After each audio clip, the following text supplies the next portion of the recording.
¿Qué tal, queridos amigos? Bienvenidos a un nuevo episodio de 10 minutos con Vladimir. Nos acompaña el internacionalista Iván Rojas Álvarez para conversar precisamente sobre las elecciones norteamericanas, sus resultados probables ya casi con tendencia definitiva y sus implicaciones para Venezuela. Buenas tardes, buenos días, buenas noches. Iván, gracias por atendernos. Hola, Vladimir, gracias por la invitación. Cuéntanos tu panorámica sobre las elecciones norteamericanas, tu visión. Bien, los republicanos no tuvieron una buena noche, excepto en Florida y curiosamente en Nueva York. Es decir, una muy buena noche para Ron DeSantis, que lidera el partido en Florida, y una muy mala noche para Trump.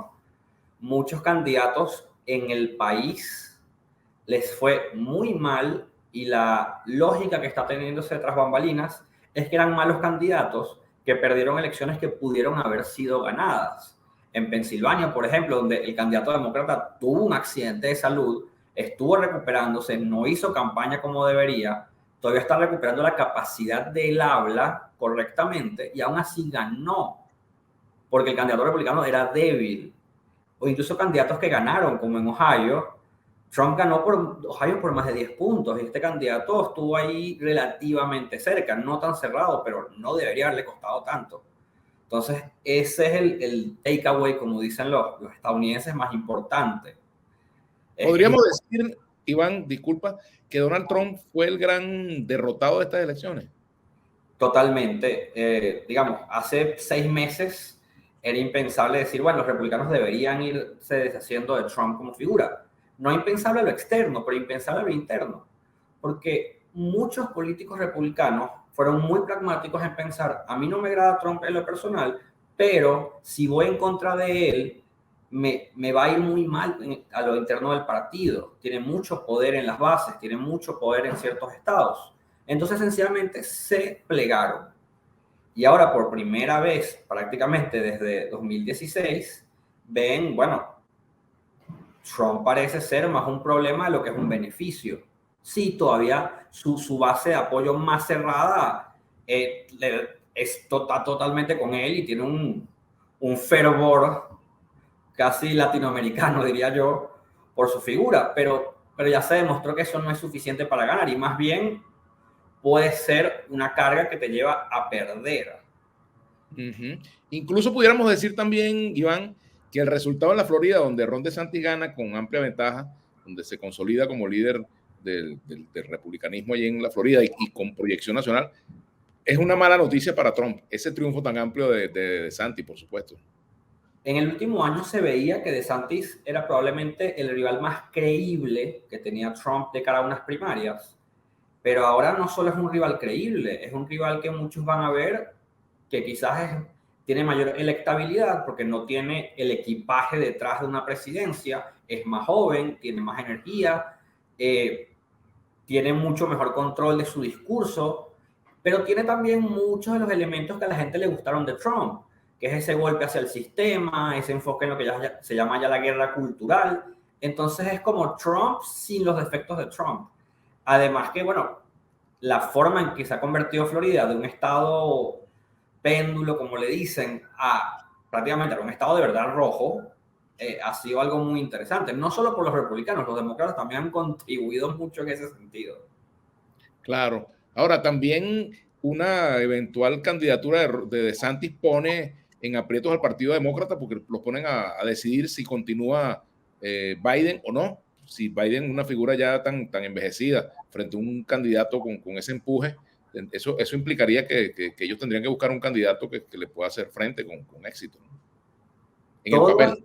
Todo este año se han oído rumores, se han oído conversaciones de que si el candidato es Trump, Biden quiere ser el candidato porque él dice que ya le gané una vez, le puedo ganar otra vez. Si el candidato no es Trump, sí hay que pensarlo. Pero ¿cuál es el problema? Tú no sabes de antemano quién va a ser el candidato.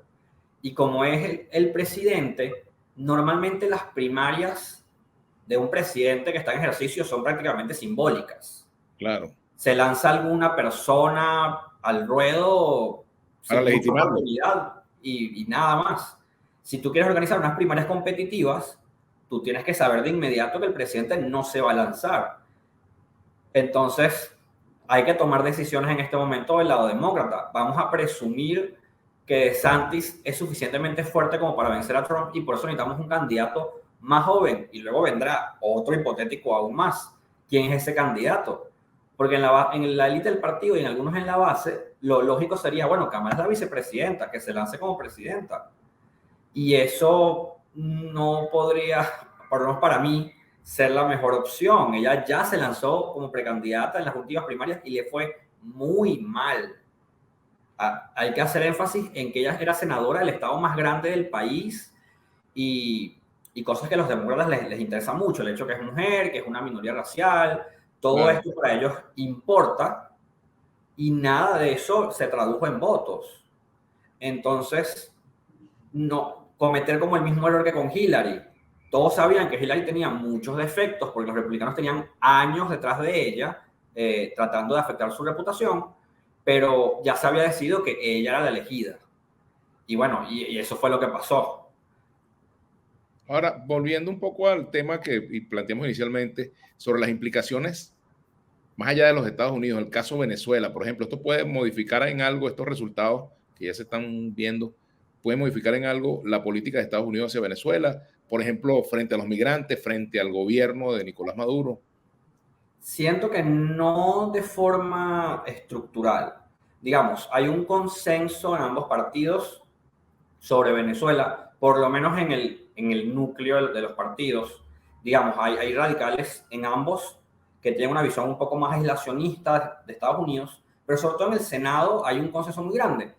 Hay disyuntivas en el cómo presionar a Venezuela. Hay algunos senadores demócratas que piensan que se puede presionar de formas diferentes a las sanciones o que hay algunos tipos de sanciones que es mejor ir retirando, otros que mantener, pero digamos el qué sigue siendo muy particular.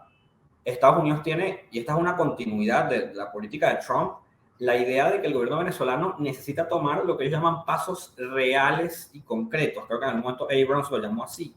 Es decir, no solo sentarse en una mesa a dialogar, que eso el gobierno lo ha hecho varias veces, sino unos pasos como acabar con las inhabilitaciones políticas o liberar presos políticos. Por ejemplo, un tema en que sí se avanzó es que se hizo un intercambio de prisioneros y hay menos estadounidenses presos en el país.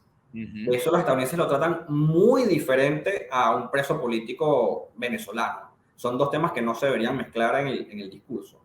Entonces, ese tipo de pasos son los que se deberían tomar para relajar las sanciones. Claro, a nivel más personal, más micro, sí hay cosas que pueden moverse en este momento, porque una vez terminada la elección, hay nuevos liderazgos, hay nuevas personas a cargo de los comités, entonces todos estos procesos de lobby interno, de negociación, de hasta incluso innovar desde la Casa Blanca, porque la Casa Blanca no puede cambiar de posición ahorita, porque no sabe con quién va a hablar en unos días, bueno, o en enero cuando se reinicie la sesión parlamentaria.